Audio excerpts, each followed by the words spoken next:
आपण पाहत आहात सत्यदर्शन न्यूज। केजरीवाल यांच्या अटकेवर अण्णा हजारे काय म्हणाले? ईडीने कथित दारू घोटाळा प्रकरणात दिल्लीचे मुख्यमंत्री अरविंद केजरीवाल यांना काल ताब्यात घेतलं आणि अटक केली।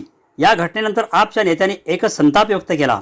अशातच अरविंद केजरीवाल यांच्या अटकेवर समाजसेवक अण्णा हजारे यांनी आपली प्रतिक्रिया दिली आहे। कधी काळी आम्ही दोघे दारू आणि भ्रष्टाचार विरोधात एकत्र होतो। आज तो स्वतः दारू बनवत होता। अरविंदने कधीच माझं ऐकलं नाही। याचं मला दुःख आहे। अण्णा हजारे यांनी अशी प्रतिक्रिया दिली। मी अनेक वेळा केजरीवालांना दारू धोरण बंद करावे यासाठी पत्र लिहिली। दारू धोरणावर पत्र लिहिण्यामागे माझा उद्देश अन्याय संपवण्याचा होता। दारूच्या कारणामुळे लोकांच्या हत्येची प्रकरणं वाढतात, महिलांवर अत्याचार वाढतो, म्हणून मी दारू धोरण बंद करण्याची मागणी केलेली। पण अरविंदच्या डोक्यात मी जे सांगतोय तो कधी आलंच नाही, असेही त्यांनी म्हटले। मी अनेक वेळेला पत्र लिहिले शराबच्या नवीन नीतीबद्दल।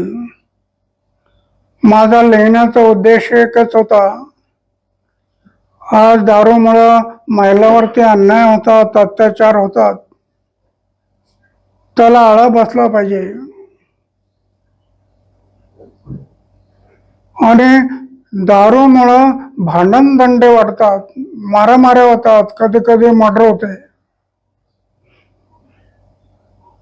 ही दारूची नीती संपवली पाहिजे,